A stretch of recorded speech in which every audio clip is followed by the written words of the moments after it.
Thank you all for coming. My name is Abe Denmark. I direct the Asia program here at the Woodrow Wilson International Center for Scholars. This is the third big event that we've hosted in 3 days. We've had events on Korea, on China, and now on Japan's global leadership beyond the G20.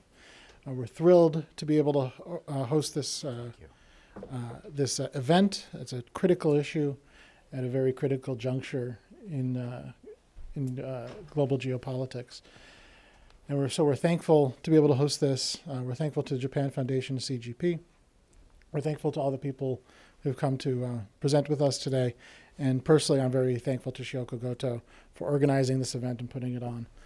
It's a terrific topic. We're very happy to have you here. And thank you all for being here to speak with us today. And with that, I'll turn things over to Shioko. Great. Thank you, Abe. Thank you all very much for joining us today. I'm Shioko Goto with the Asia program. As you are probably well aware, we are in the midst of the annual meetings of the IMF and the World Bank. This is a gathering of nearly 200 countries and the representatives, finance ministers, central bank governors from those countries. And of course, there is the actual meetings at the IMF and the World Bank, but also there are bilaterals, multilateral side meetings, and that's often where a lot of the biggest drama happens. One meeting that will be happening and that has started already yesterday is the finance minister and central bank governors G20 meeting. This, because Japan is the chair of the G20 this year, is being chaired by Taro Aso and Haruhiko Kuroda. On the agenda of the G20 is identifying some of the risks for global growth and also to seek ways to mitigate them collectively. And there's been much attention on trade and the cost of ongoing trade wars and the rising tariff tit-for-tat action on many parties. And of course, there's the risk from the ongoing US-China trade dispute. There's also the ramping up of a tariff war between the United States and the European Union. Japan, on the other hand, has been more focused on keeping markets open and taking a more multilateral approach when it comes to trade. I was at a speech by the former US ambassador to Japan, Bill Haggerty, earlier this year. And he made an interesting remark. He said that the United States not being part of the TPP was actually creating an opportunity for Japan to take on a bigger role to lead in the international economy. Leaving aside why and whether the United States should have remained committed to the TPP, what we can say for certain is that Japan has risen to the occasion. We have not only seen CPTPP conclude, but also thrive. Japan has also been able to conclude a bilateral trade agreement with the European Union, and it has been advocating across the board for establishing trade partnerships and supporting the rule of law when there is a shift in the global economic order as we see today. I'm hoping today that we can really spend this session and the next session, as well as the lunch session, on how Japan is at the forefront for pushing for a more cooperative, multilateral approach to dealing with economic challenges, but not just in trade, but in other pressing issues, including technology shifts, data management, cybersecurity. And these are issues that can be opportunities for growth as well as competition. And I'm very excited that we are joined by a stellar group of academics and analysts. You have their complete bios in hand, I hope. But from my left is Saori Katada of the University of Southern California. Next to her is Jean Park of Loyola Marymount University. Sorry, I haven't had any coffee today. And next to him is Scott Seaman of the Eurasia Group. So let me start off the discussion first by turning to Saori, who you've written extensively on trade. And where are we now when it comes to Japan, and how comfortable is it in its trade relations to date? And how is it being able to meet some of its longer-term objectives? Okay. Yes, thank you very much. It's a great honor to be here. I flew from LA yesterday in this windy weather, but I love Washington, D.C. and enjoy being here always. And thank you, Shihoko, for inviting me. So this is really an important and exciting time for Japan when it comes to trade. Obviously, as Shihoko already introduced, the Comprehensive Progressive Agreement for Trans-Pacific Partnership, CPTPP, which is a tongue twister, so I always call it TPP-11, was agreed in January of last year, signed in March, and already came into effect December of last year. So it's been already almost a year now that TPP-11 is ongoing. And Japan obviously was the forefront in pushing this forward at the time when the United States under Donald Trump, President Trump, withdrew from the TPP, the old TPP, in January of 2017. So this is really an important achievement on the part of Japan to kind of keep the liberal economic order in Asia Pacific intact and then pushing forward with it.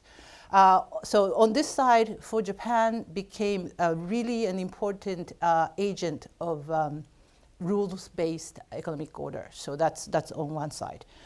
On the other hand, too, though, Japan just concluded. Obviously, we probably know Washington people are always on top of these policy issues. Is that Japan just concluded a bilateral trade agreement with the United States, and this was probably not as a deep or profoundly transformative agreement. This was much more, from my perspective and other analysts' perspective, is a way to get the political win for President Trump, but also for Japan to make sure that U.S. is involved in this process of looking at some of these agreements, kind of maintaining some of these agreements. So in some ways, Japan was able to use TPP-11 in order to leverage its position to kind of insist on the rule-based order, but at the same time insist on some protection that Japan, well, protection or some level that Japan can maintain in the liberalization of agriculture and issues like that.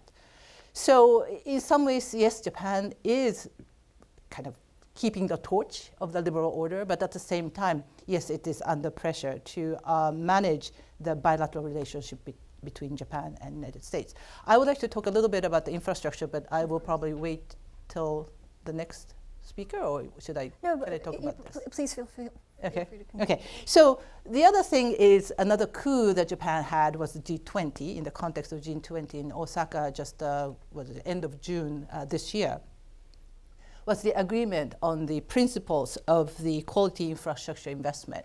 And obviously, this was another kind of angle that Japan has with regards to the Asia-Pacific's liberal economic order. While China has been pushing for the Belt and Road Initiative starting 2013, and Japan, though it is for infrastructure investment, that's how Japan actually grew rapidly, throughout the kind of it's a growth era of the 50s, 60s, 70s, even 80s. Even currently, they rely on infrastructure investment in many ways, both domestically and abroad. But it could put forward some rules as to what constitute quality infrastructure investment. So in some ways, Japan is putting this liberal order forefront. Rules are very important for it. So I'll stop here. Right. So Jean, rules are important for Japan. Are its actions, words and deeds actually matching up? Can the world really depend on Japan to really bring it home? That's a great question, and I think it kind of begs a larger question about the rules-based order and the idea of a rules-based order. I think it's a useful concept, especially in the context of a multilateral system like the WTO, but we've also seen some degree of paralysis at the multilateral level, so now we're seeing bilateral and regional agreements proliferating, and in that case, it's not really a rules-based order, but an attempt to create different orders, rule-based orders. So to some extent, rule-based order, I think, can be a little misleading because it implies there's one order and there's one set of rules. But whether nations are aligned with it or not, it's oftentimes implied that the rules-based order is oftentimes something that includes countries such as the West and Japan, but maybe China would be on the outside of that. But I really think it depends a lot on the issue area. I think there are a lot of different views about what the rules should be. And also, issue to issue, I think there are very different political alignments, which make certain opportunities more feasible for Japan to kind of exercise its influence. And I think in some cases, Japan has had a competitive relationship with China, but in other times it's had a more cooperative relationship. So if we think about certain areas beyond trade, to think about financial cooperation or also infrastructure investment, I think we kind of see this dynamic where, again, Japan sometimes partners with different allies issue by issue. But I think the bottom line is that Japan's actually been quite effective and agile in building partnerships, and it's been effective in influencing rules and norms. So maybe I could break down some comments issue by issue, starting with financial cooperation. I think it's an interesting case where Japan has been effective in helping create a new financial architecture. Japan was an early architect and backer of the Chiang Mai Initiative, which was to create a network of bilateral swaps that could be drawn upon in the event of a financial crisis. And that's been sort of built upon, and now we have the Chiang Mai Initiative multilateralization, CMIM, so a greater institutionalization and more robustness to the system. But in addition to Japan playing a leading role, it's worked closely also with China and to a lesser extent South Korea. And the rules-based order was really designed partly for geoeconomic purposes, but it was also to solve a functional problem, which was to create a more robust regional financial architecture in the event of a crisis. And the motivation stemmed to some extent from a dissatisfaction with the existing multilateral system, in particular after the Asian financial crisis in 1997 and 1998, when there was dissatisfaction that the IMF response was too slow and it had the wrong diagnosis and maybe exacerbated the problem. So in terms of thinking about the rules-based order, I think Japan's had to negotiate and navigate its various interests. On the one hand, it had this kind of functional need to create a stronger architecture, but it also had to be sensitive to potential opposition from the United States, which feared creating a competitive institution that might undermine the authority of the IMF. But initially, after the financial crisis, Japan proposed an Asian Monetary Fund, but that had some opposition from the part of the US, and also China wasn't particularly enthusiastic about joining it, so that idea died. But then the idea was kind of reinvented with the CMI, the Chiang Mai Initiative. But importantly, it was done so in a way that didn't necessarily challenge the primacy of the existing multilateral order or the IMF in particular, through the so-called IMF link, which required countries, if they were to draw on their full bilateral swap, they were required then to sign an agreement with the IMF. And again, I think that was partly a result of a functional need because the Chiang Mai Initiative didn't have enough in-house monitoring capability, so they outsourced this to the IMF. But in recent years, we've seen further institutional development with the creation of AMRO in 2011 in Singapore, which is beginning to play this stronger kind of monitoring function. So we'll have to see how that develops. In terms of infrastructure investment, I think that it's a little bit different. Japan has a number of different goals. One is to promote economic growth in the context of demographic challenges, being able to sort of export its infrastructure expertise. On the other hand, I think that there's a motivation to counter Chinese financial influence, which can be used for greater political leverage. And then I think a third motivation is the idea of using this rules-based order, or kind of creating a rules-based order around infrastructure investment. And we can see this embodied in the extended partnership for quality infrastructure, which has focused on a number of principles around infrastructure investments such as sustainability and transparency, environmental standards, building capacity, local job creation, and also fiscal sustainability. And I think that final point really kind of ties in a little bit with Japan's idea of how geoeconomics can be tied with a rule-based approach. I think that final point about fiscal sustainability really is kind of targeted towards what's been seen as Chinese debt trap diplomacy. Whether or not China is actually pursuing such a kind of debt trap diplomacy or not, I think is up for some degree of debate, but it certainly has that function. Overall, I think Japan has been quite effective in changing norms and building rules around quality infrastructure, and a number of factors have, I think, helped Japan accomplish these goals. First is Japan's financial position. Japan still is the largest infrastructure investor in Southeast Asia.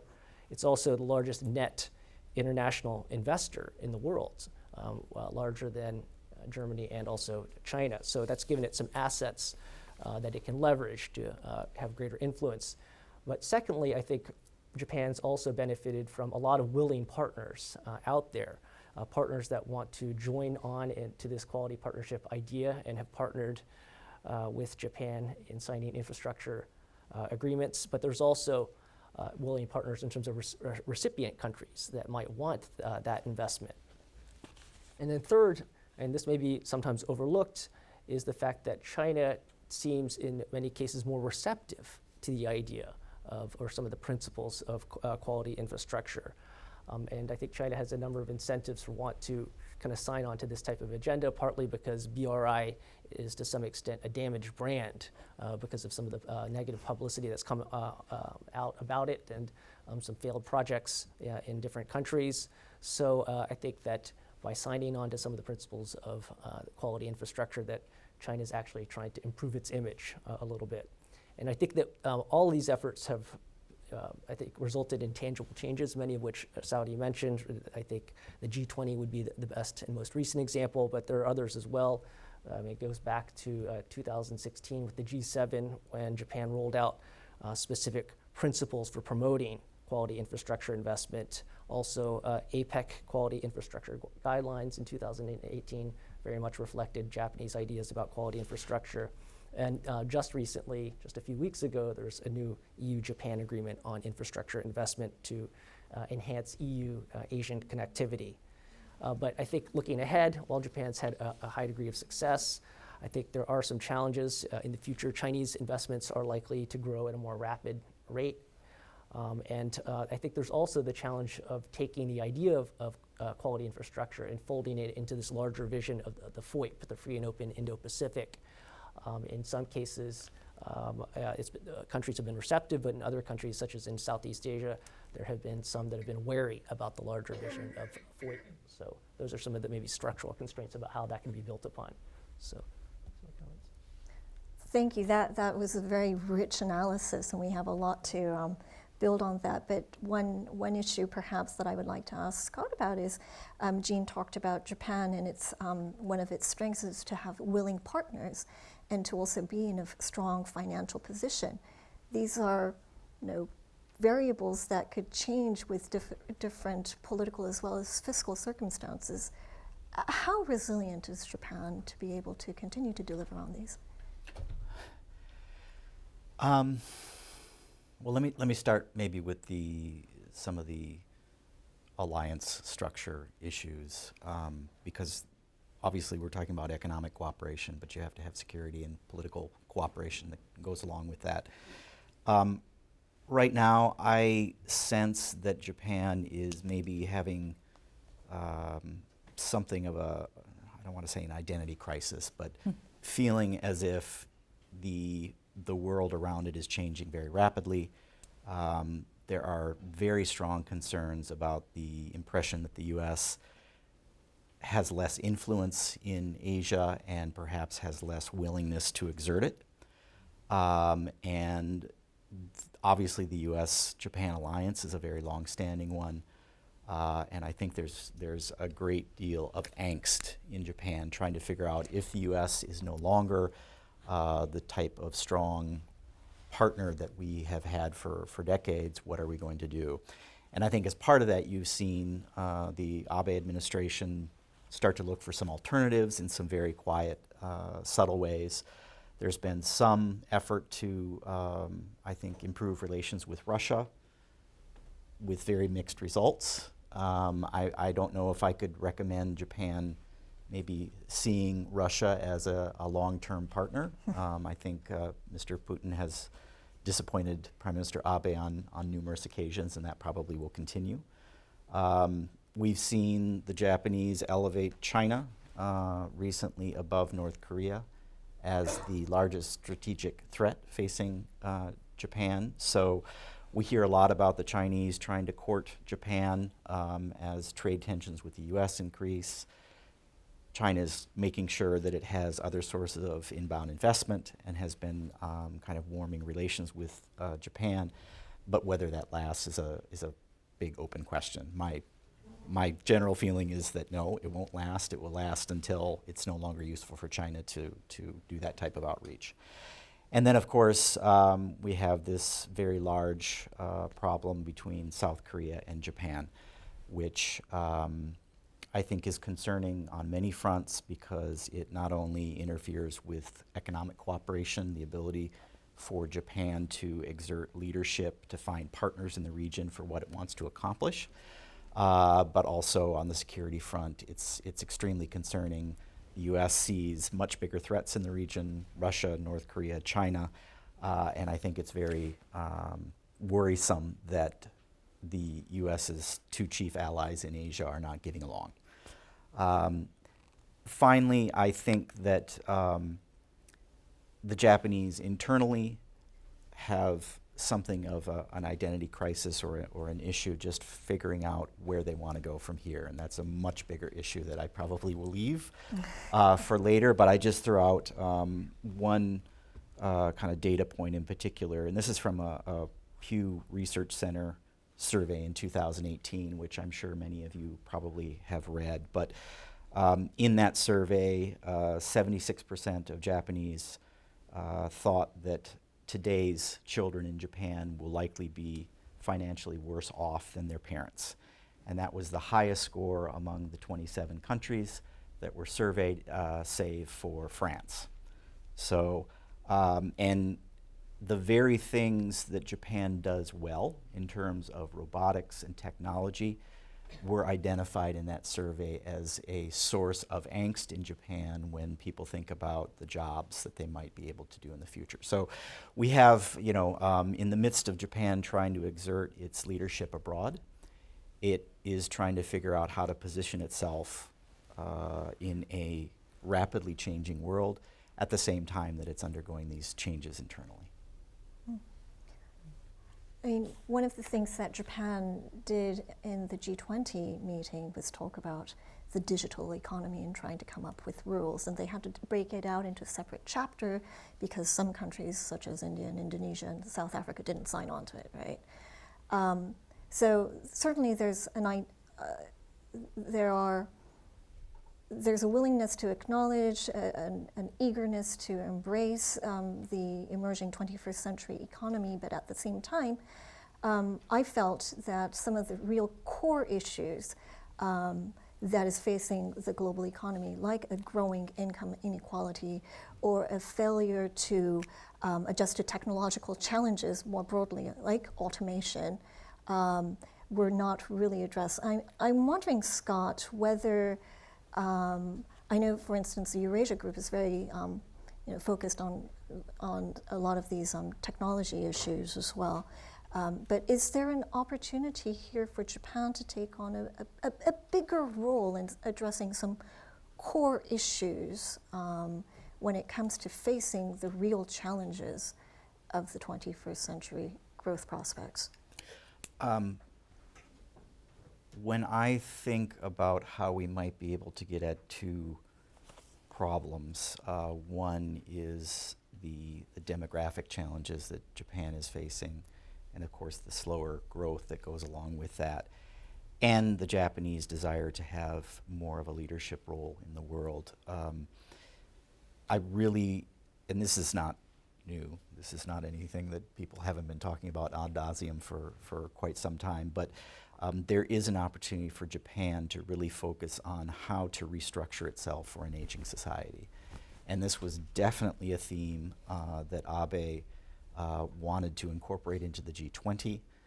There were two actually very excellent reports that came out in the context of G20 meetings that dealt specifically with labor issues and aging, and then also financial inclusion. And those are pieces that have also been taken up in other international fora. The OECD, for example, certainly the United States and many other countries also have very large research programs around this. But I really think that in order for Japan to lead effectively abroad, that it needs to address some of those core problems at home. And I think there's an enormous opportunity for Japan to offer a model to the world as to how to handle this, how to remain potent in the world and protect your interests as you're dealing with these demographic and economic problems at home. And that could be the big gift that Japan tries to give the world. Because Japan is at the forefront of this, but there are many, many other countries that are trailing behind, and that will soon be in the same position or even a worse position. And I think this also opens up our opportunities for Japan to cooperate with South Korea, which I think would be great, and with China. I don't think any of those countries would disagree with the goal of trying to take better care of your elderly at the same time that you're not stealing the future away from your younger people who are thinking about having to support all of those older people. So it's a good opportunity to focus on what Japan needs to focus on at the same time that it can then expand that into cooperation with other countries. Thank you. Let me go back, Jean, to what you were talking about, order. And you mentioned rival orders, systems coming into place. I'm thinking specifically about the development assistance field, and I'm thinking about the AIIB, and I wanted to compare that to the experience that Japan had in trying to develop the Asian Monetary Fund, right? That was quashed. AIIB could have had pushback from both Japan and the United States, but it has actually flourished. Well, flourished. Perhaps that's the wrong word. It's been able to garner a lot of members to join. Does that matter? Does size matter when buy-in, political buy-in matter rather than results? You're talking about Belt and Road Initiative, and you were quite harsh and said it's a failed brand now. AIIB has lots of members, but there's a lot of, what are the results of AIIB? What actual bankable projects have they actually been able to support? Does that branding matter? Should Japan also kind of try to promote its own brand as well and focus less about end result and focus about it and put as much effort into its marketing effort? I just wanted to say a quick comment about AIIB, and then I'll turn to the marketing question, because that's an interesting case where, it's been oftentimes, if you read, the media reports in the news, AIIB was sometimes framed as a threat to the Western rules-based order, but in retrospect, that seems to some extent like a mischaracterization of it. It seems like it's one of the more transparent initiatives by China that's tied into the Belt and Road Initiative, unlike its development banks, right? Yeah. So if you wanted to kind of promote a rules-based order, perhaps supporting AIIB might have been the right way to go. And I think other countries, including U.S. allies, have come to that conclusion. And I think also in some memoirs that have come out from former Obama officials, there's been, I think, some reflection on how it wasn't necessarily handled all that well by the United States by pressuring countries like Japan and also not choosing to join. So, you know, again, I think that's why we have to be careful with this term rules-based order, because it really depends on you know, where you sit. But in terms of branding, I think, you know, I'm not sure about kind of moving ahead, but I think Japan has had success in really burnishing its image, and it probably, you know, has a great base to build off of. I remember taking a look at this, I think it was last year, a report that came out. It was a survey of elites of Southeast Asian leaders. There may be 1,000 plus people in the sample. And what was really striking was how positive leaders viewed Japan, much higher than China, which I guess is predictable, but also much higher than its image of the United States. So I think that's been built over decades of you know, Japan essentially abiding by rules and being a sort of a good actor in the international system. And I think it's been built upon by also things like the Quality Partnership for Infrastructure. So you know, it probably would make sense to, you know, think about a more strategic way to brand itself, but it seems like it's already doing a pretty good job in that realm. Would you agree with that, Sari? And I'm asking specifically because on the one hand, yes, Japan has been very successful in really carrying the flag for the multilateral approach to trade. But you know, how do you see the US-Japan bilateral trade agreement? Does that actually, you know, you said that it could be seen as a way to keep the United States in negotiation, in perhaps down the line rejoin the multilateral trade order.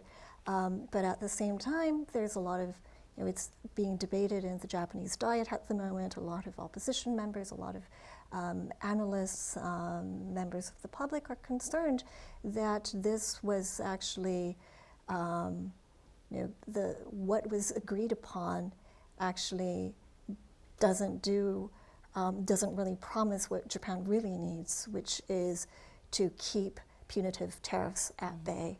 And so Abe is testifying before the Diet, saying that I have the president's word, and then there's like this howling of laughter in the background, a lot of cynicism from the Diet members.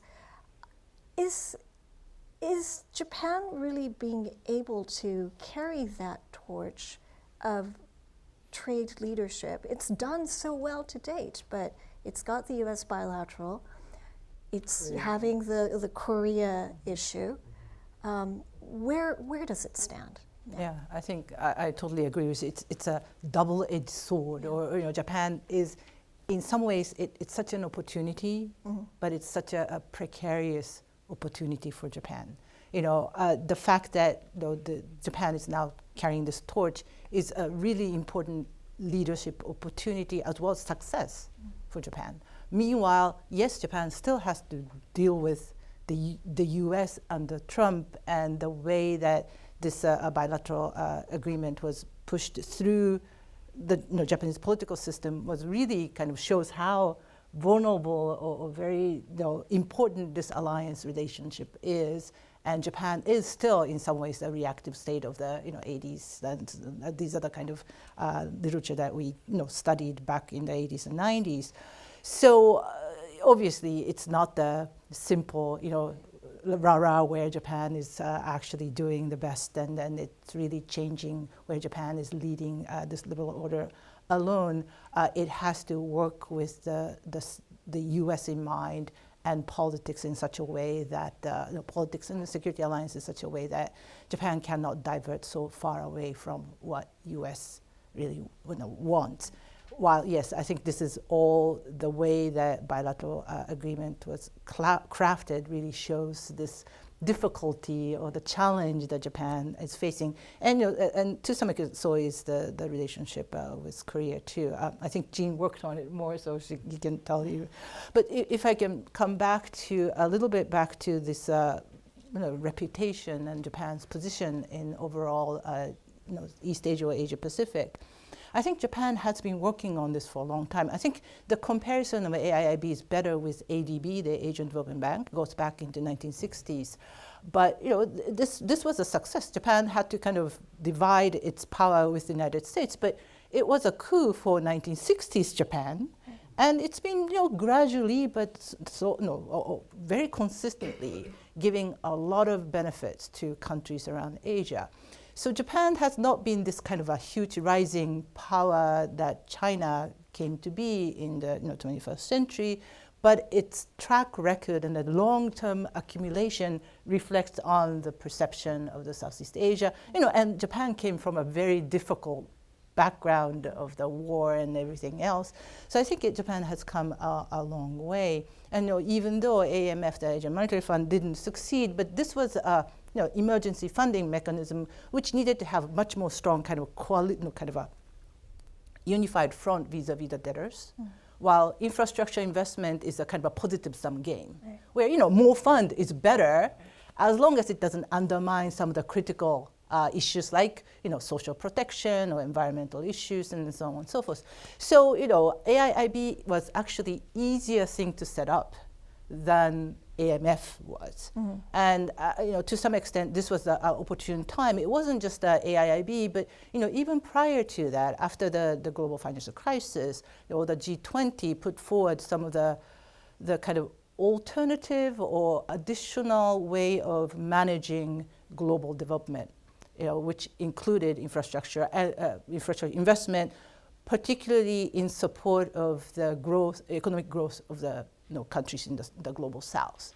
So this really is not only China pushing, that's why it's succeeding, but the trend, especially after the global the 2008, 2009, there were a lot of very subtle, quiet regime or norm shift towards thinking more about the global south and kind of doubting about neoliberalism or some of the strategy that Washington Consensus put forward. So all that together was the tailwind towards the success of AIIB.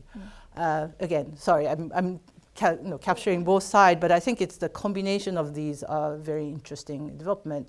And for Japan, Japan really, China actually plays the same or very similar strategy learning from the Japanese playbook of the 1970s and 1980s. And obviously Japan has converted itself to be a much more rule conscious as well as kind of a environmental, social conscious entity as it became an advanced nation and OECD DAC member and so on and so forth.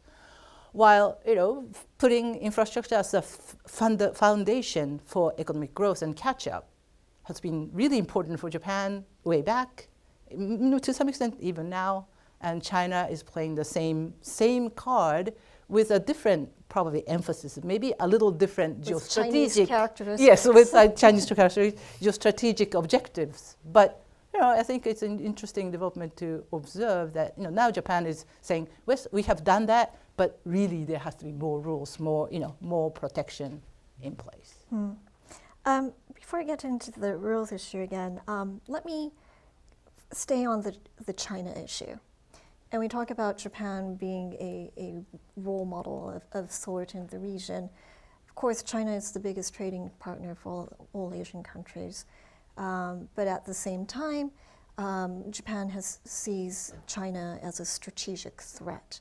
How Japan is able to balance an economic partnership and cooperation on growth with China on the one hand, and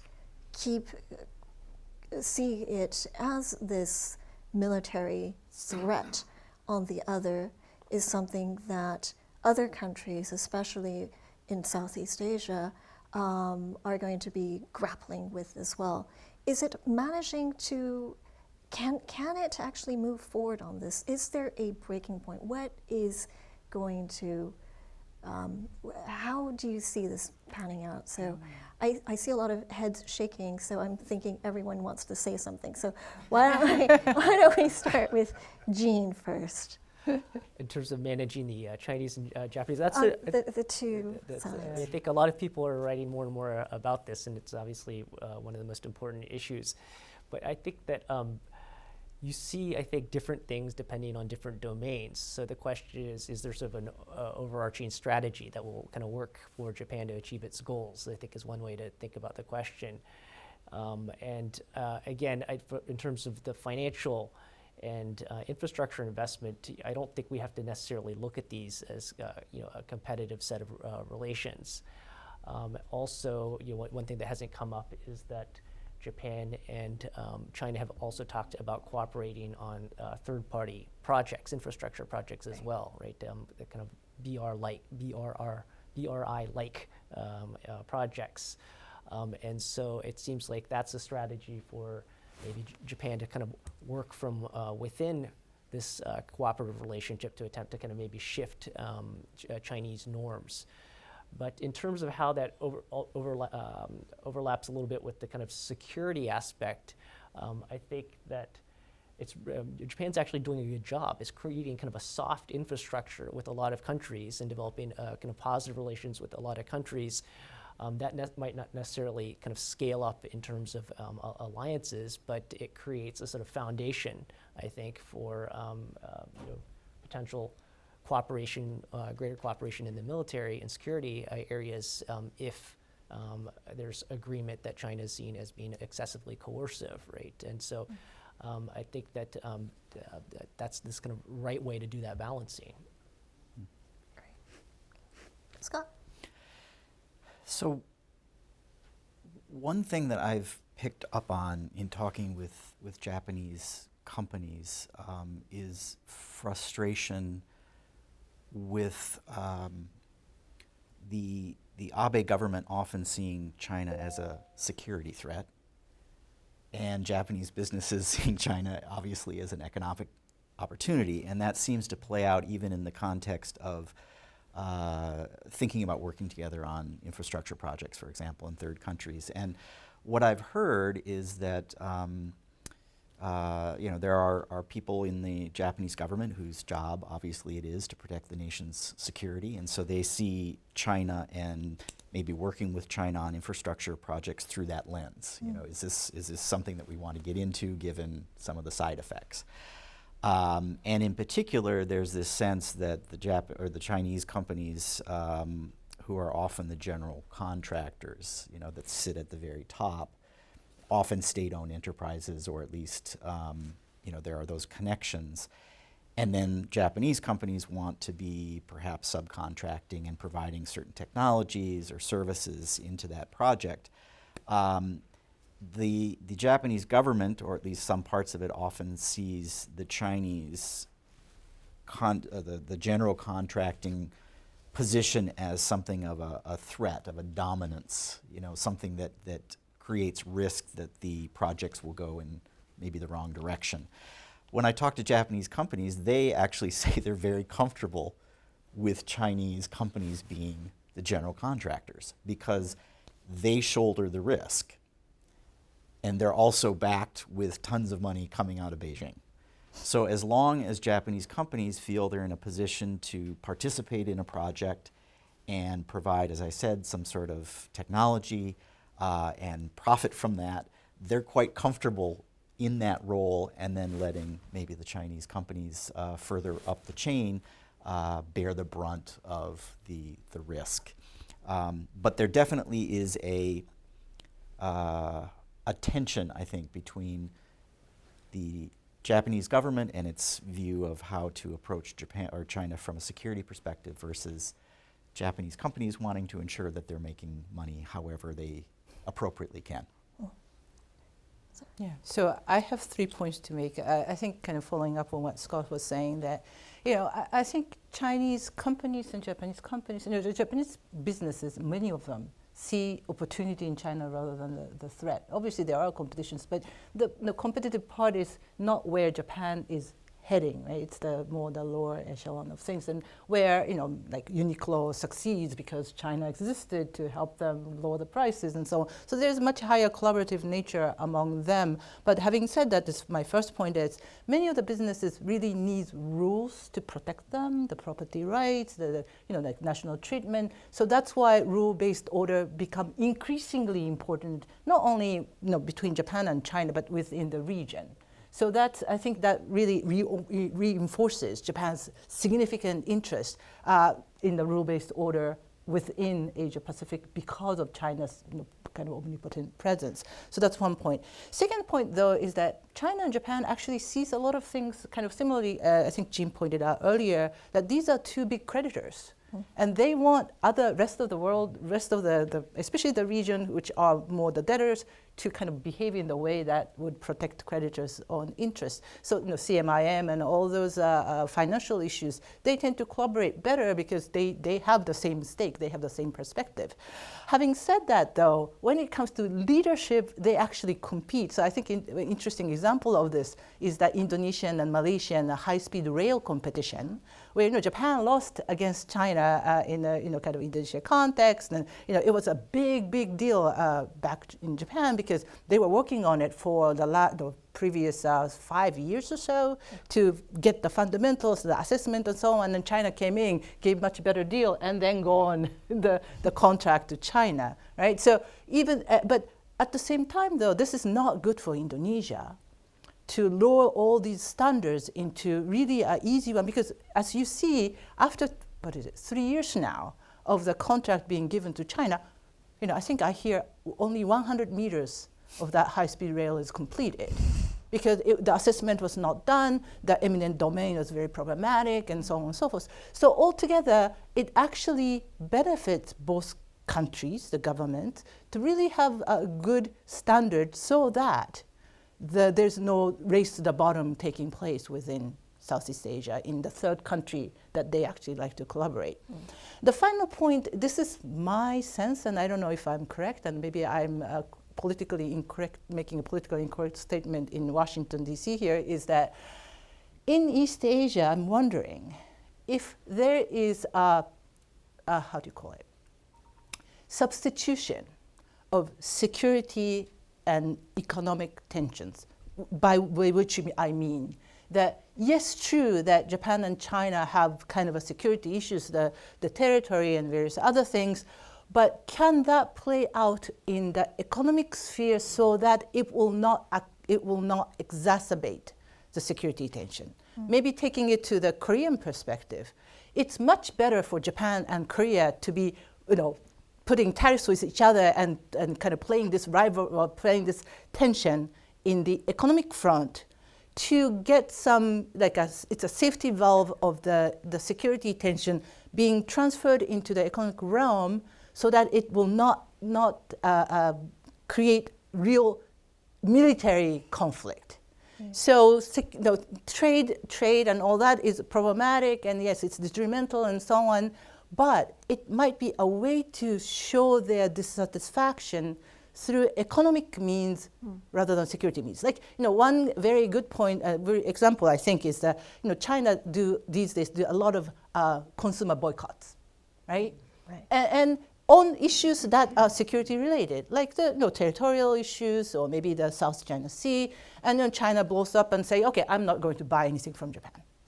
But it's much better than them sending missiles to Japanese land, right? So maybe there's a way that in East Asia, given an importance of economic interdependence and vulnerability of each other, that some of the security tensions kind of get shifted or strategically moved in the economic realm. Thus, security, kind of a major conflict is usually avoided, or at least kind of contained in that way. I don't know. That's my hypothesis. That's a really interesting hypothesis, and I'm just thinking it's like the modern Colosseum approach, right? The gladiators play it out, and you get your blood energy out and energy out, but it's in a contained environment, and it doesn't have this big spillover effect of that's my optimistic take on it. Conflict. But that also means that the motivation to have this ongoing economic tension between, for instance, Japan and Korea will continue because of this But at the same time, obviously, businesses are businesses. For many of these East Asian countries, economic growth is part of the government legitimacy, right? So they want to go back to economic growth mode as quickly as possible. So there's another kind of the mechanism to create cooperation in that realm too. So again, that's my optimistic take on the entire thing. That's interesting. Let me turn to security issues, but national security on the trade front. And so we have seen trade barriers being put up in the name of national security here in the United States. Japan, in its export restrictions, is using calling on national security as the reasoning behind these export restrictions. Japan has also had some legislative change this week to amend its Foreign Trade Act, really to limit the amount of Chinese investments that could come into Japan in critical industries, but the definition of critical industries kind of runs the gamut, I believe. So how does this play out, national security and trade? Yeah, so this is kind of flipping what I was arguing upside down, right? So now national security is used to control and kind of create tension in trade. I think to some extent that might be more domestic politics. Now, obviously, again, in Washington, you see that as Trump uses this all the time and managed to move much more quickly than the previous presidents, because they can, the president, the executive branch, can circumvent the legislatures. And Japan's this bilateral deal is exactly that. Right. And because China structures in such a way that it's basically that already, others kind of have to create an environment where the executive branch can move. I think Abe's administration has done much more effective restructuring of the institution within Japan to negotiate things like TPP, where it used to be divided into 4 ministries, Ministry of Finance, METI, Foreign Affairs, and Agriculture and Forestry, and the fishery were all in it. They have to do this Yonsho Taisei, the 4-ministry arrangement, to negotiate any kind of EPAs, the Economic Partnership Agreement. While under Abe, they kind of consolidated under the Cabinet Office, and that really, and 100 very elite bureaucrats working towards that. Almost half of them looking at the domestic making consensus on the domestic front. So all that was to really move quickly on those economic issues, and that was effective. On the other hand, going to your question of how that security is utilized, I think it's an extension of it, how to move things quickly when China can move it much more, without having the legislatures meddle into this. And obviously there are a lot of oppositions still in Japan and the United States. When it comes to democratic institutions, it gets much more cumbersome to manage that. So I think in some ways, yes, it's a security, it uses a security rationale behind it, but I think it's much more to do with how domestic politics can be managed in these trade issues, which are now, I call it geoeconomic kind of strategy. So they have to move quickly on those things. Okay. Thank you. So it's a really interesting area in question. So there obviously need to be some provisions for countries to impose restrictions when there are serious security interests at stake. But the question is, so how do you define those? And right now, functionally, the security provision is a large loophole that countries are clearly exploiting. But if you look sort of multilaterally, there was the Ukraine-Russia case that went to the WTO, which seemed to indicate that the WTO saw within its jurisdiction its ability to make judgments about whether invoking trade restrictions on security grounds would be legitimate or consistent with WTO rules or not. And so there's now, I think, that case has set essentially a framework for the WTO moving on that front. The question, though, is if the U.S. is challenged on those grounds and the U.S. were to lose a case where it was invoking security measures, I don't know if the World Trade Organization can survive that ruling against the United States. So I think we're on really shaky ground. Yeah. Also, in terms of the Japan-Korea relationship, Japan has also invoked security grounds, the export restrictions on the 3 chemicals important for the semiconductor industry in South Korea.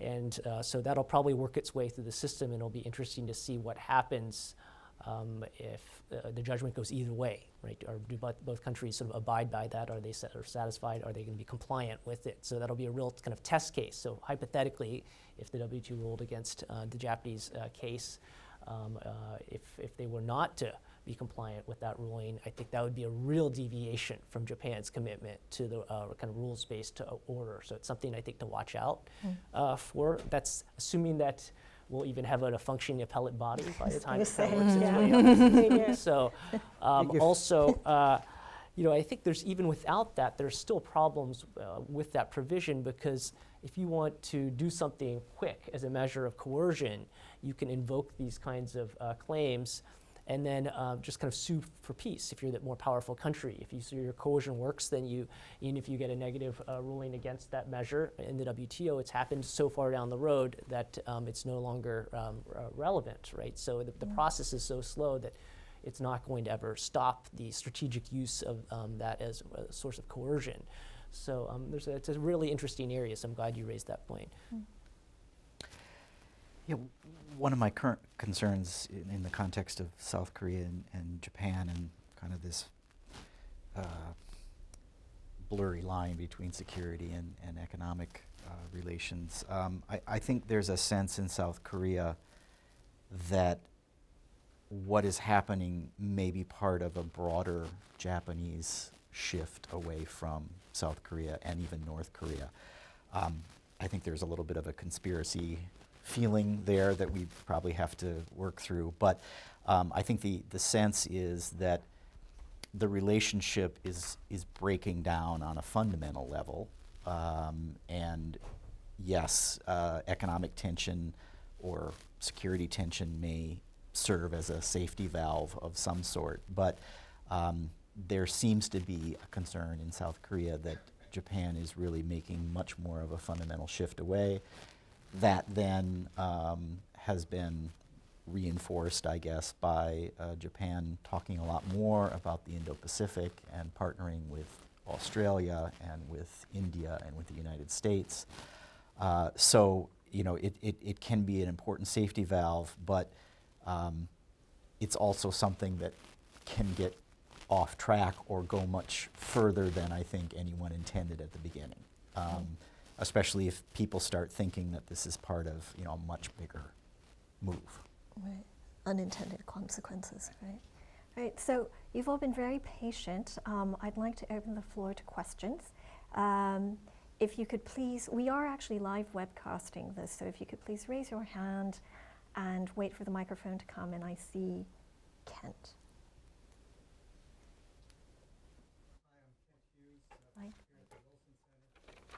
Thank you for a terrific panel. This gives us lots of food for thought.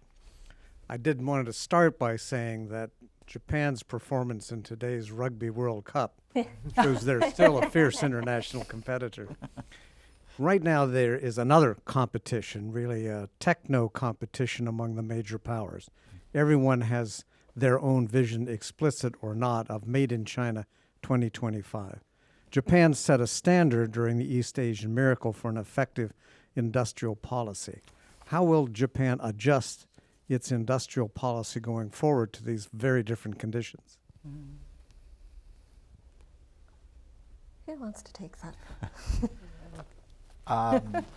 I think something that my firm has been watching closely is just the U.S. efforts to box in Huawei and to, in many people's minds, establish something of a two-block system for technology where you might have countries needing to decide at some point that they are going to shift more towards China and what Huawei is doing as they're building out their 5G networks, for example.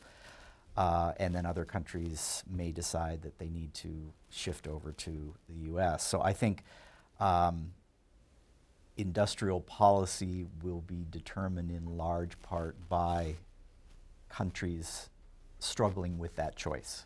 You can hedge, you can talk about that ultimately it's the private sector's role to decide what companies it's going to partner with, but the pressure coming from the United States is probably going to get stronger, and that will determine, I think, how countries, including Japan, have to orient their industrial policies. Do they straddle those camps? Do they go further towards China? Do they stay with the U.S.? You know, there are no easy choices there. Just as anecdotal information, I know that Japan has been very proud of one of its own receiving the Nobel Chemistry Prize this month. And a lot of Japanese would like to point out that Japan keeps winning on a regular basis these Nobel Prizes in the sciences, and China doesn't, and most other Asian countries don't. But as they gloat, they also are concerned about the future, that a lot of these Nobel recipients are being awarded for their achievements in the past decade or decades past. Is there a pipeline for new researchers to come up through the ranks to do that kind of breakthrough innovation, that fundamental research that is going to lead to completely new innovations? So there is, we talked a little bit about the crisis of confidence, but there's also this crisis of confidence in the sciences, and that perhaps the methods that have worked in the past are no longer going to be working in the future. Anyway, questions? Yes. I'm a little hoarse from the rugby, so you stole my thing, but it was great to see Japan beat Scotland. Fantastically interesting panel. Richard Lemmerman, I have a small thing called Rain Shadow Capital, as an investor. Katada-san's thesis is very interesting, but I would have to say a little bit dangerous, because if we look at your example from the Malaysian example of the high-speed rail, recall that China announced that it had absorbed the technology prior to that. In other words, stole the technology from IHI and Kawasaki Heavy to begin with. This is going to be a little more comment than question, but the other thing I would say as relates to Mr. Seaman, related to Korea, is that it takes two to tango, right? And I think if you follow any of the military circles around town, I mean, I had the pleasure of listening to a former head of Pacific Command speak about the technology systems that are available to the U.S. and to Korea and to China and to Japan. And when a missile fires from North Korea, the American ship can see it, the missile, on their command display from the Koreans. And when it passes over into Japan territory, they can see it on the Japanese system feeds into the American system, but the Korean system does not feed into the Japanese system. This is reality, not just hypothetically a trade issue, right? There's some real severe things there, I think. So I don't know, who's wrong or who's right there, but I would just take a little bit of the Japan side on that, it's not just Japan moving away from Korea. It's Korea moving towards China, perhaps. We should keep that in mind. Sorry for the opinions. Fantastic panel.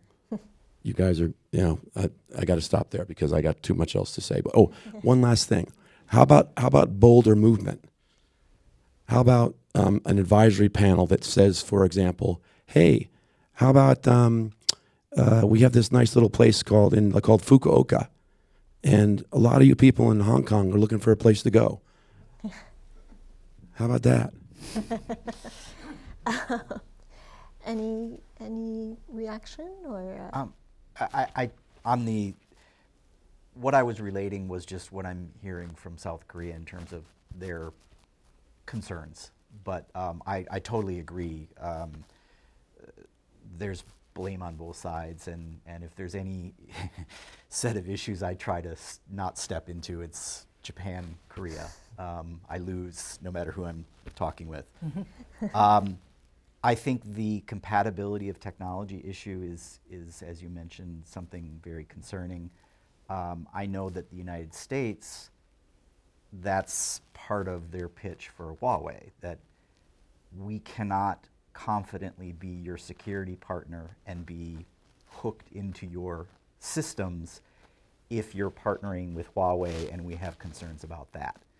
And as you said, the US has often complained that the fact that the South Koreans and Japan don't communicate instantaneously is a problem, because the US is then having to pass information from one side to the other, and as a missile is flying, you want no gaps, right? You don't want to have that information be going through a circuitous route. So there is, not only a trade side to this technology issue, but as you mentioned, certainly a security side as well, and they're tangled with each other. Yeah. Just quickly on the first point. So that's why Japan wants CPTPP. This is the intellectual property right issue where, Japan for a long time didn't have that, enough of the protection. And obviously China for a while, they are using that as a kind of to leapfrog the, kind of a technology ladder. So again, rule-based order is very critical for Japan, not only to thrive, but to kind of protect its own advantage moving forward. All right. Yes, the gentleman in the middle. If you could wait for the microphone. Okay, thank you. My name is Yoon. I'm teaching economics at the George Mason University. Sir, could you? I agree the importance of the rules for order in international relationship. However, what is the rules? The rule is a sort of status quo, so that the ideal approach is we use the current status quo rule as the starting point. But however, some countries, may say that I was not part of the rule when the rule was made. China may say that, or like South Korea current administration, behave not respecting the rules or decision made by previous administration. And that gives a lot of headache. And how do we handle a country which does not want to follow what we think is a rule, believing that they were not part of the rule when the rule was made? For example, in the Pacific Ocean, most of the rules, Pacific area, were made by America, and around before and after World War II.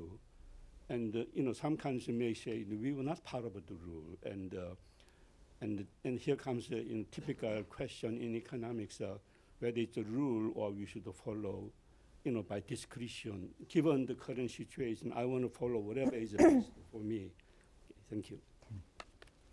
So follow rules, even though you were never part of the rulemaking. Discuss. I think it's a really important problem, and we can look at the IMF and the voting shares in the IMF, and from that perspective, how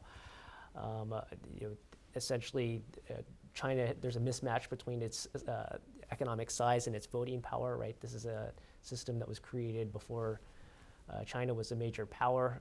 So how do you adapt to it? I think the rules have to be flexible enough, but when you get to the multilateral level, it's not simply a matter of who was at the table and who wasn't at the table, right? And there's just fundamental cleavages, I think, between the global north, for example, and the global south.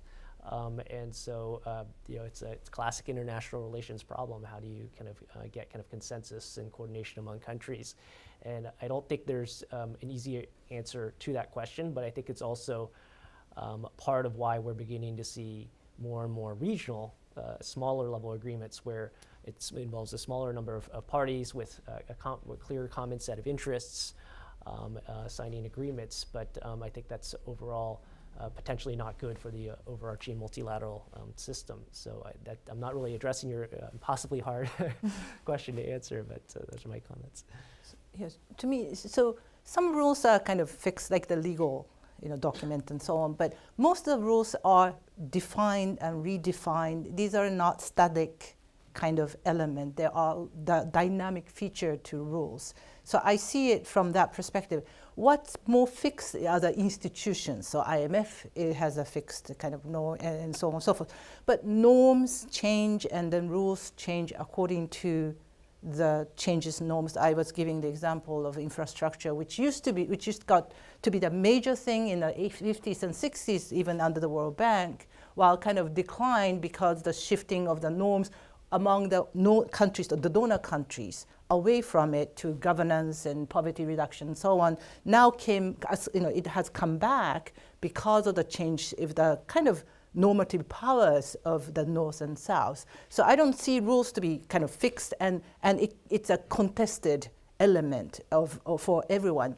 What's fixed more is the institutions. So in some ways, I was looking at what China has done in the last 10, 15 years, where they can actually try to change these rules from within.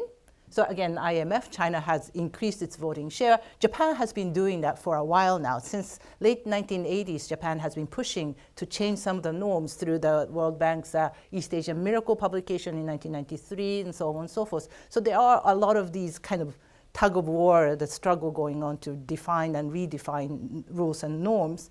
While there's another way that China has started to do, which is to create, I would call outside option.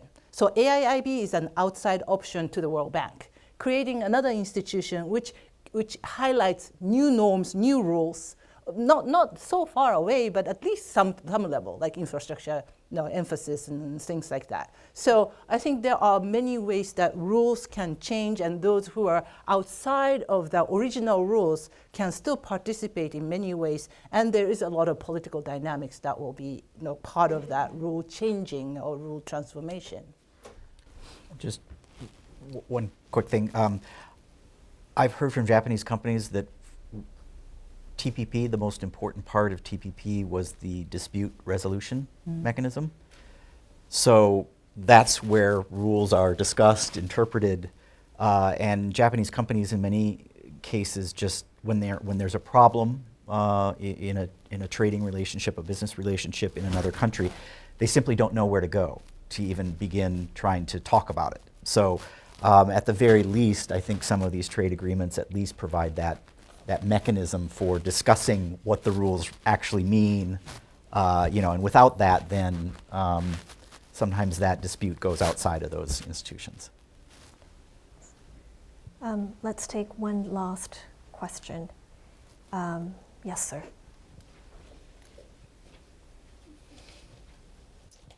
I am Bruce Kutnick. I am an economist, but I'm retired now. What I find fascinating, climate change was not mentioned by anyone. I understand we don't have fixed rules yet. And we're of a generation that we don't really know how to deal with it. All right, I think it's just fascinating because the younger generation, for them, I think it's a major concern because they have to survive another 50 or 60 years. It's an area perhaps of cooperation or not, but it just was not mentioned. And I find that fascinating. True. It's absolutely. We also didn't talk about immigration. We didn't talk about women. We didn't talk about diversity. There are many topics that we did not discuss, but I agree with you wholeheartedly. My two teenage children, they're very much into the environmental issue, and Greta Thunberg is their idol. So I agree. Japan took a real lead in the yes. G20. Well, it's one of the key achievement, right? Even though, I don't know, its track record has kind of gone downhill for now, but. Yeah, and also, I mean, when we look, for instance, at the need for infrastructure development, financing. The ADB has numbers, but it actually gives an additional supplementary number saying that as climate change becomes more severe, the funding needs to increase by all that much more as well. So there is absolutely recognition in Japan, like the typhoon that just struck is a good indication, and it's very vulnerable to earthquakes and natural disasters in general. So I want to thank you for that question. And obviously, it's the most important existential issue out there, and things such as gaining advantage in technologies really kind of pales in terms of the importance for humanity on that issue. But Japan, at least rhetorically, has been trying to kind of fold in the concern about climate change and climate sustainability and environmental standards into a lot of its agreements. Now, whether it's rhetoric and how much of it's reflected by actual practice, we can debate that and look at that more closely. But with the agreement between the EU and Japan, right, there's a mention about commitment to climate change and sustainability, and so it's also been incorporated into some of the principles around infrastructure. So. But I'm sure it's not enough, that's for sure. Yeah. So thank you very much for your question, and thank you all for joining us here today. I do hope you will stay for the second panel, which will focus more on Southeast Asia and investment opportunities and challenges. I also hope you will stay for lunch, when we will have a discussion about with private capital and Japan. But in the meantime, I hope you'll join me in thanking our panelists. And thank you again. So we'll take a 2-minute break. 2 minutes. Okay. Well, thank you. Yeah, thank you, Shioko.